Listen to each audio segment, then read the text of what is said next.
ក្រោយពេលដែលយើងរំលូតកូនហើយណាគឺយើងតែងតែមានការធ្លាក់ឈាមហីចាចន្លោះពេលដែលយើងញ៉ាំថ្នាំហើយត្រឹមរយៈពេលកន្លះម៉ោង1ម៉ោងគឺចាប់ផ្ដើមមានការធ្លាក់ឈាមខ្លាំងចាធ្លាក់ឈាមច្រើន3 4ម៉ោងហើយគឺអស់ហើយ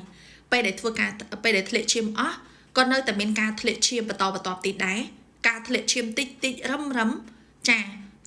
អញ្ញហាសើមសលៃតិចនៅពេលដែលយើងទ្រាប់ចាយ៉ាងហោចណាស់ក៏2សប្តាហ៍3សប្តាហ៍ទៅ4សប្តាហ៍ដែរ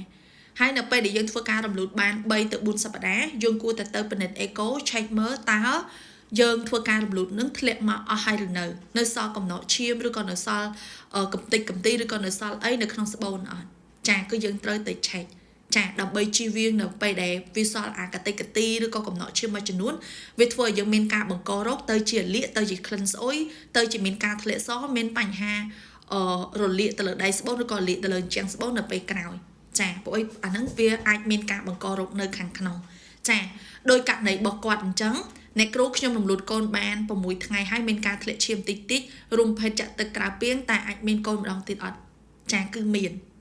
ក្រោយពេលដែលយើងរំលូតកូនហើយយើងនៅមានការធ្លាក់ឈាមហើយក្រោយពេលដែលយើងរំលូតកូនហើយយើងឆាប់នៅជាមួយនឹងដៃគូក៏ឆាប់មានកូនទៀតដែរចាក៏ឆាប់មានកូនទៀតដែរយើងគួរតែតមយ៉ាងហោចណាស់ត្រឹមរយៈពេល2សប្តាហ៍ចាយ៉ាងតិចបំផុត2សប្តាហ៍តែបើល្អបំផុតរយៈពេល1ខែកន្លះចាំយើងនៅជាមួយនឹងដៃគូពេលដែលយើងបានរយៈពេល1ខែកន្លះសុខភាពស្បូនរបស់យើងក៏ចាប់ផ្ដើមរឹងមាំដែរចាហើយនៅពេលដែលយើងបាន1ខែកន្លះចាយើងនៅជាមួយនឹងដៃគូយើងគួរតែប្រើប្រាស់ស្រោមការពារឬក៏យើងប្រើសេវាកម្មពជាកណើតឬក៏ពេលយើងមករដូវយើងចាប់ផ្ដើមប្រើសេវាកម្មពជាកណើតជិះវាងកុំឲ្យមានកូនម្ដងទៀតបើសិនជាយើងយកកូនត្រឹមតែ6ថ្ងៃហើយយើងនៅជាមួយនឹងដៃគូគឺយើងឆាប់មានកូន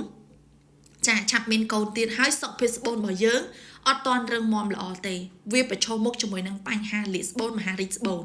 ចាហើយបងប្អូនត្រូវចាំថាបើសិនជាបងប្អូនចង់នៅជាមួយនឹងដៃគូគួរតែប្រើប្រាស់ស្រោមការពារឬក៏ប្រើសេវាកម្មពជាកណើតដើម្បីជៀសវាងកុំឲ្យមានកូនម្ដងទៀតចាត្រឹម6ថ្ងៃនៅមួយគ្នាគឺមានកូនលឿនមែនទែន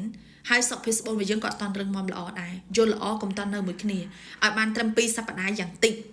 ចាយើងអាចនៅមួយគ្នាបានហើយនៅមួយគ្នានឹងគួរតែប្រើប្រាស់ស្រោមថែមទៀតអានឹងបានល្អប្រសើរនៅបែបអញ្ចេះគឺយើងប្រឈមមុខជាមួយហានិភ័យខ្ពស់មែនទែនចាអរគុណ